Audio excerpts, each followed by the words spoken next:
फिर भी आइए, तो सत्रदिक नामक राजा हुए। उन्होंने सूर्यनारायण भगवान की पूजा करी, उन्हें प्रसन्न किया। प्रसन्न होते हैं उन्होंने कहा कि क्या चाहिए वरदान में।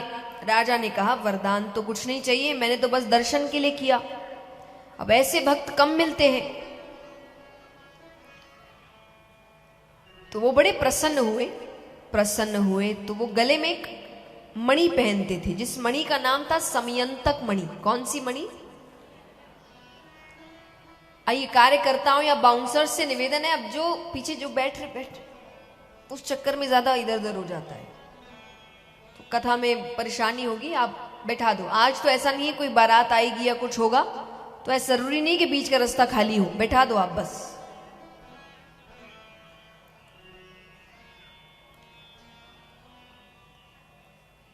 तो वो अपने गले में एक मणि पहनते थे, उस मणि का नाम था समयंतक मणि। कौन सी मणि?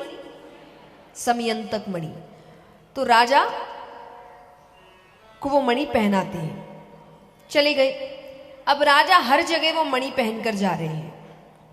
मनुष्य का स्वभाव है कि उसके पास कोई कीमती वस्तु हो, वो उसका दिखावा बहुत करता है। सब करते हैं, कोई ऐसा नहीं है जो नहीं करता। कोई बहुत करता है, कोई थोड़ा करता है, करते सब है। मान लीजिए महिलाएं हैं, इन्होंने कोई नई चूड़ी पहनी है, नई अंगूठी पहनी है, उस दिन सारी बातें हाथों से होंगी।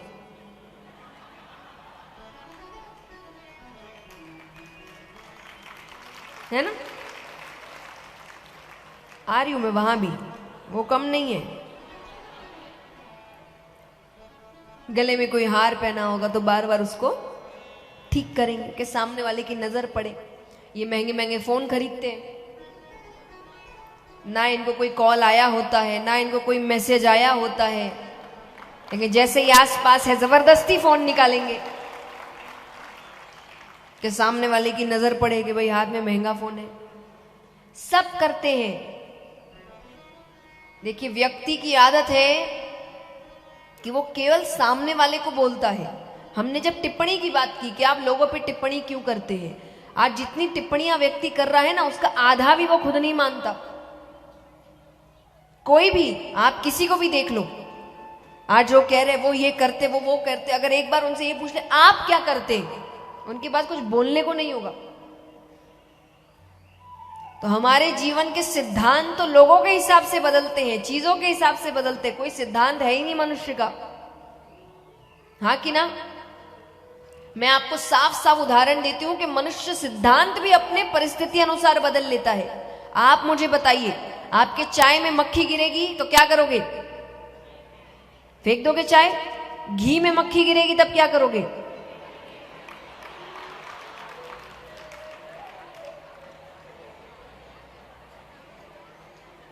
बदल गए सिद्धांत।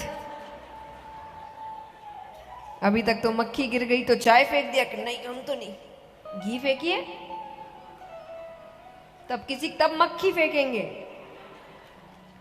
तो हमारे सिद्धांत हमारी परिस्थिति अनुसार बदलते हैं। तो हमको तो कोई अर्थ ही नहीं बनता हमारा किसी और को बताना कि उसको अपने जीवन में क्या करना चाहिए। पहले खुद तो अपने जीवन में ठीक से काम कर ले।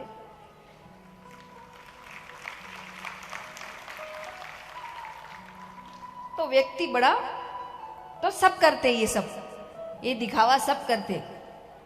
तो यहां पर राजा भी, लेकिन बस अंतर क्या है, यहां राजा गलत कैसे हो गए जब वो उस मणि का दिखावा कर रहे हैं कि सांसारिक दिखावे चलते हैं। करिए, भरपूर करिए, अरे आपकी खुशी है।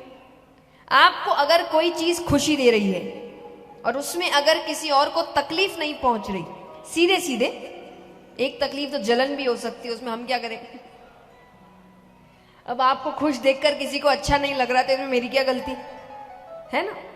वो वाली तकलीफ नहीं, जहां आपने किसी को तकलीफ पहुंचाई हो, उस तकलीफ की बात हो रही है। लेकिन अगर ऐसा नहीं है और आपको कोई कार्य करने में खुशी मिल रही है, तो वो किसी और के लिए मतलब रखे ना रखे मायने नहीं रखता, आपके लिए मतलब रखना चाहिए। कोई आपको कहे अरे ये क्या हरकत है, ये क्या बचपने वाली हरकत है, हमको अच्छा लगता, हमको खुशी मिल रही है, अरे ऐसा ना हो इतना सबके बारे में सोचते सोचते ऊपर भगवान पूछेंगे क्या किया, तो हम कहेंगे अरे नहीं कुछ करने को मिला ही नहीं, भगवान के मैंने तो दिए थे इतने साल जीने को, तुम नहीं जिए, तुम्हारी गलती। भगवान ने जीने भेजा है। जीवन को देखिए, अपने अनुभवों को अनुभव करिए, ये वापस मौका नहीं मिलेगा। इतनी मुश्किल से मनुष्य जन्म मिलता है, आपको मिला है, खूब जियो, खुश रहो। क्या करना है सबका? ये तो अच्छा करो तो भी बोलेंगे, बुरा करो तो भी बोलेंगे, तो काम करो ना। आप अपने काम को अच्छे से करिए, अपने जीवन को अच्छे से जिए, खुश रहिए कि अंत में मरते मरते आपको लगे मैंने तो बहुत जिया, किसी को अच्छा लगा ना, मेरा जीवन तो बड़ा अच्छा था। यहां कितने हैं जो अभी ये बात बोल सकते? कम हाथ उठ रहे हैं, मतलब बाकी अभी भी नहीं जी रहे। उसमें से आधे से आधे को देख के मुझे समझ में आ रहा है आधी जिंदगी तो गई आपकी। क्या कर रहे हो आप? क्यों रुके हो? क्यों जीवन नहीं जी रहे? और छोटी छोटी खुशियों में जीवन ढूंढिए। मैं नहीं कह रही आपको, जो कई बार व्यक्ति कहे कि भाई जीवन जीना तो चाहते हैं लेकिन अब इतने पैसे नहीं कि बाहर घूम, अरे बाहर विदेश जाने से ही जीवन होगा क्या? छोटी छोटी खुशियां भी होती है। जो आप कर सकते हो करो। सबसे कहूंगी, जो माता पिता है, अब आप कहेंगे बच्चों से फुर्सत नहीं मिलती, निकालो। ये बच्चे कौन सा आपके लिए रुक रहे हैं? रुक रहे हैं क्या? इनको लग रहा है कि हम इतना घूमने आ रहे, मम्मी पापा तो नहीं घूम रहे, आप इतना क्यों सोच रहे? आप भी आनंद लीजिए, ये जीवन वापस नहीं मिलेगा।